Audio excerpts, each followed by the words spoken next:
Welcome back to the deep dive. Today we are unpacking a topic that honestly it carries a lot of heavy baggage for people. Oh, definitely. Because I think for most of us there is this cultural assumption that acne is just this rite of passage. Right. It's braces, awkward prom photos, pimples. It's something you just endure as a teenager. And then theoretically anyway, you graduate from it and move on to clear skin and paying taxes. Yeah, that is the narrative we are sold. But the data tells a completely different and frankly, a much more frustrating story. Exactly. And we are looking at a really serious stack of research today to prove that. We've got clinical protocols from Life Extension, a massive government review of supplement ingredients from PMC, and even the heavy-duty prescribing info for antibiotics like ZMax. Which is fascinating to dig into. It is, and everything in here suggests this isn't just a teenager problem. Yeah. In fact, one of our sources literally calls acne in adult women an underappreciated epidemic. I know it sounds kind of dramatic to use a word like epidemic, but when you look at the epidemiology, it really fits. Yeah. The life extension data highlights that over 50% of women aged 20 to 29 are dealing with clinical acne. Over half. That's wild. And perhaps even more surprising, 25% of women, so that's 1 in 4, are still battling it between the ages of 40 and 49. Which just completely shatters that whole you'll grow out of it myth. So, for you listening, our mission today is to go way beyond the pharmacy aisle. We aren't just looking for a new face wash here. Right. We want to understand the mechanism, the actual biology of the breakout. And then we're going to evaluate the full spectrum of solutions. So we're going to cover everything from the prescription pad to what I can only describe as the Wild West of dietary supplements. Wild West is the perfect descriptor for it, too.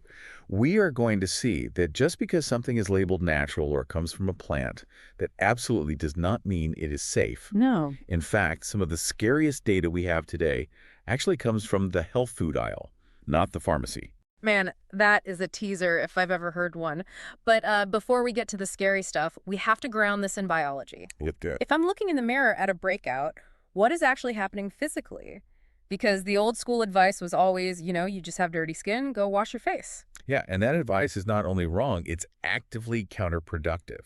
Real. Yeah, Life Extension explicitly notes that excessive scrubbing or using harsh cleansers can worsen the lesions and actually spread the bacteria across the face. So you're just making it worse. Exactly.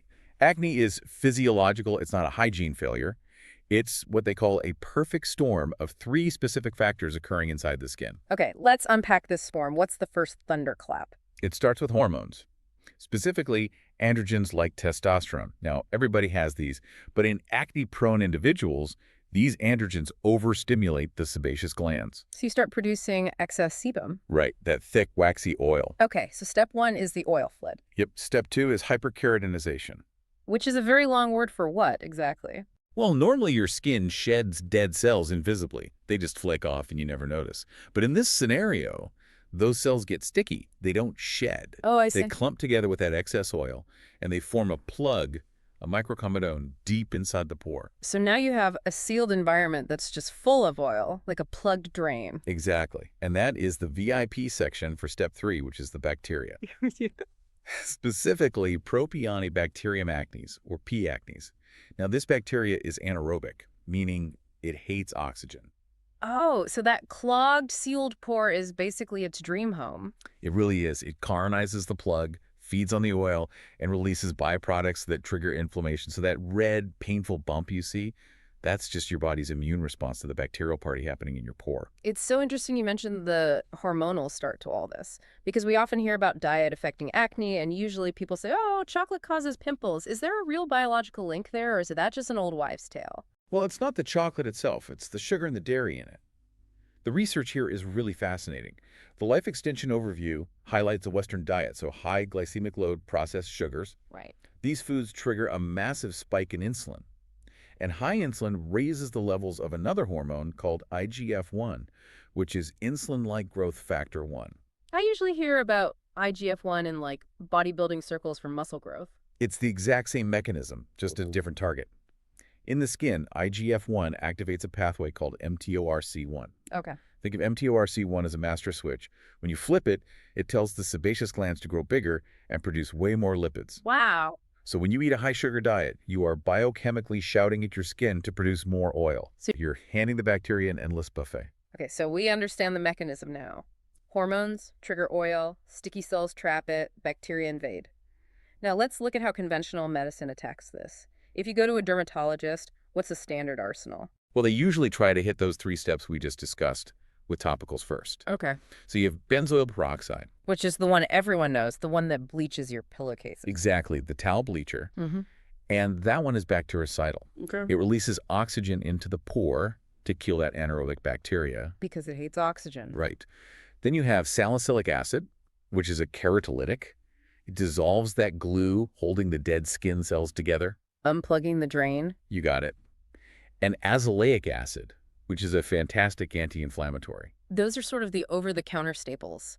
But the sources spend a lot of time on retinoids. Because retinoids are the heavy hitters. These are vitamin A derivatives, things like tretinoin or adiplane. They don't just clean the surface, they actually normalize the way your skin cells grow and shed. So they essentially prevent the plug from forming in the first place. Exactly. But, and this is a big key here, they require patience. It takes weeks to see the change, and it very often gets worse before it gets better. The dreaded purge phase. And if those topicals fail, we move to the systemic options, oral antibiotics.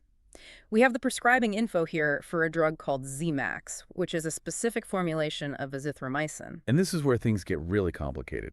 Z-Max is a macrolide antibiotic. But if you look at the FDA indication on the label we have, it's actually approved for acute bacterial sinusitis and community-acquired pneumonia. Right, I'm looking at the dosing here. It says adults, 2 grams as a single dose. It's a powder you just mix with water and drink all at once. That sounds incredibly intense. It is. That one-and-done megadose is for an acute infection like pneumonia. But dermatologists use azithromycin off-label for moderate to severe acne because it penetrates tissues very well and it stays there. Okay. Now, usually for acne, they use completely different dosing protocols. But the mechanism is the same. You are nuking the bacteria to stop the inflammation. But we aren't just killing the acne bacteria, are we? Because this is systemic. No. And that is the massive downside. You are affecting your entire microbiome. The Z-Max label carries a specific warning for Clostridium difficile-associated diarrhea. C. diff. Yeah. And this isn't just an upset stomach. C. diff is a serious, sometimes life-threatening colon infection that can happen literally months after you take the antibiotic. Man. And the life extension protocol raises another huge red flag with antibiotics, which is resistance. It's a massive problem globally. P. acnes is becoming resistant to our standard antibiotics like erythromycin because we have used them so heavily for decades. Wow. We are essentially training the bacteria to survive our best weapons. So you take the drug, you destroy your gut flora, and then the acne comes back stronger because the bacteria have adapted. So we are basically running into a wall with antibiotics. But there was one other conventional treatment mentioned that seemed to bypass the drug resistance issue completely, which was light therapy. Yes, and this is really elegant science. Yeah. It turns out that P. acnes produces compounds called porphyrins during its metabolic process. Porphyrins. Okay. Right. And when you shine blue light at a very specific wavelength on these porphyrins, they absorb the energy and become excited. They essentially degrade and release free radicals that kill the bacteria from the inside out. It's like a Trojan horse. The bacteria builds the bomb and the light just detonates it. That is a great way to put it. And the stats are really impressive. A review cited by Life Extension found that 85% of patients saw at least a 50% reduction in acne severity. That's huge. And the best part is there are no resistance issues, and you aren't destroying your gut microbiome in the process. That sounds like a total win. But obviously not everyone has access to clinical light therapy. Which brings us to the part of the research that I honestly found the most eye-opening and frankly the most alarming. The supplements. Yes, the supplement minefield. We have this review from PMC titled Evaluating Common Ingredients Contained in Dietary Acne Supplements, and it starts with a real reality check regarding the FDA. Right, because unlike drugs like Z-Max, the FDA does not evaluate supplements for safety or efficacy before they hit the shelves. Which is crazy to think about. It really is. It is essentially an honor system until people start getting sick. And because acne is so emotionally distressing, people are willing to try literally anything. Yeah. The review breaks these ingredients down into the good, the maybe, and the dangerous. Let's start with the good. What actually has solid evidence behind it? Zinc is the real standout here. It's a mineral that acts as both an anti-inflammatory and an antibacterial. The Life Extension source cites studies where zinc supplementation reduced lesion counts by about 70%. 70%. That puts it in the exact same league as the antibiotics we were just talking about. It really does. It's totally comparable to tetracyclines. But there is a catch. Zinc is notorious for causing nausea. You have to take it with food, and you have to be careful not to take so much that you deplete other essential minerals like copper. Right. But purely efficacy-wise, it works. Good to know. Then there was a protein mentioned called lactoferrin. I saw a specific product sheet for something called Zinimax, which seems to be based entirely on this. Lactoferrin is fascinating stuff. It's a protein found in milk, and it's actually part of our innate immune system. Oh, interesting. Yeah.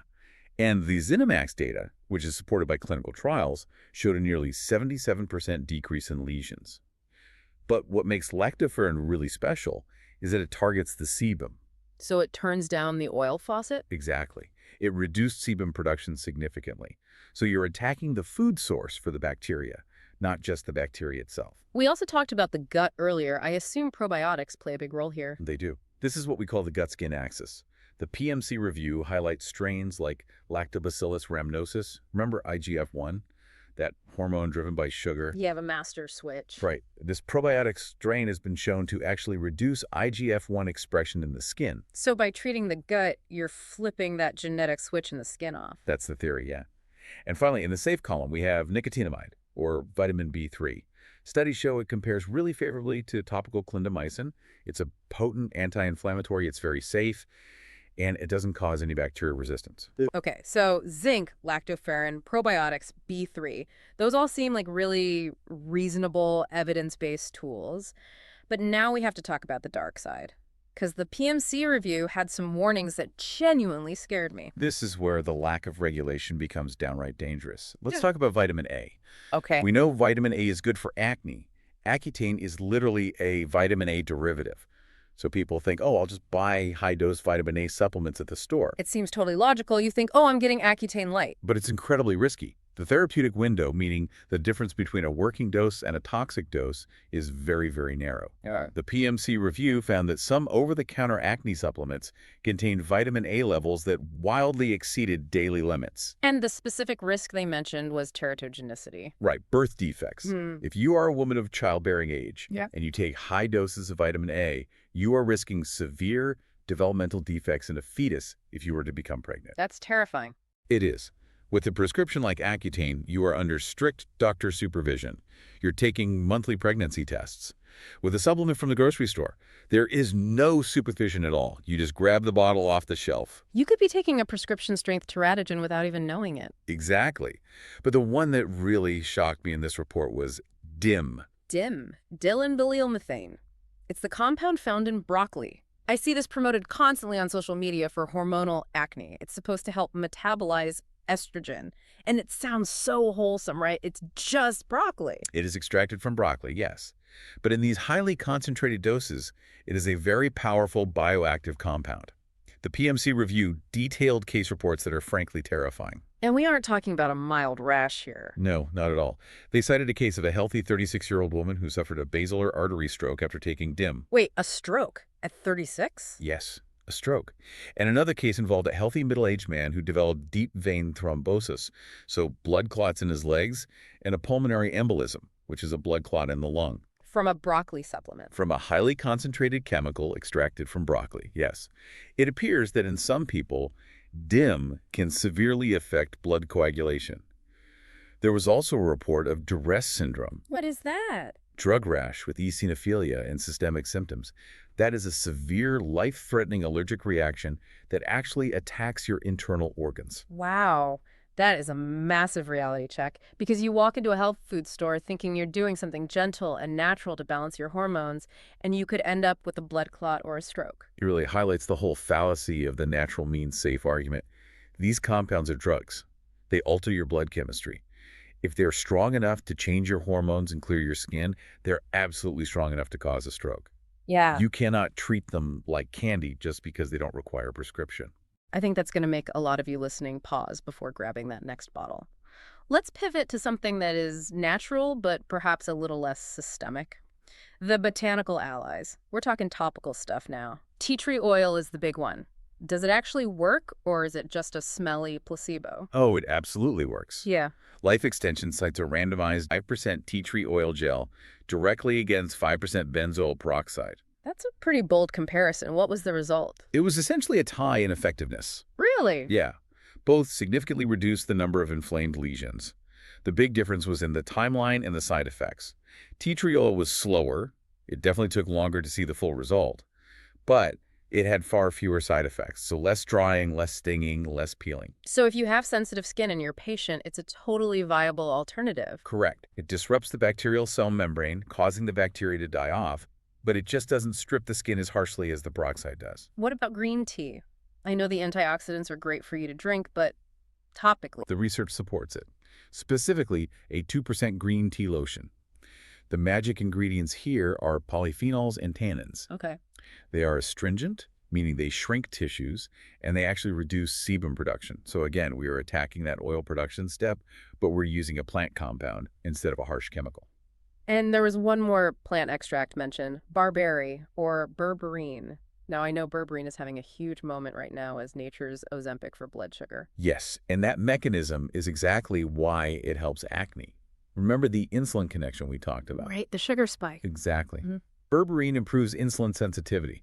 A study showed it reduced acne by 44% in just 4 weeks. That sounds incredibly promising, but knowing what we know now about DIM and these other supplements, is there a catch here? There is a nuance, yes. The Life Extension source recommends berberine for short-term use only. Why is that? Well, there are concerns from preclinical studies that long-term use might impair cellular metabolism in certain tissues. It's essentially messing with the mitochondria. So it's a tool for a flare-up. It's not a lifestyle staple you just take every day for the rest of your life. Man, it seems like every single solution has a handle with care label attached to it, whether it's from a lab or a garden. As it should, potent biological effects always come with trade-offs. Always. So let's try to synthesize all of this. We've covered everything from heavy antibiotics like Z-Max to really dangerous supplements like DIM down to gentle tea leaves. If you're listening right now and you're struggling with your skin, what is the big picture here? The big picture is that acne is multifactorial. It is never just one thing. It is your hormones, your genetics, your gut bacteria, and your diet all interacting at once. Yeah. Therefore, the treatment cannot be one size fits all. It's a puzzle. You have to find your specific pieces. Exactly. You might need the zinc to lower inflammation, but you also need to cut the sugar to lower that IGF-1 and maybe use a retinoid to keep the pores clear.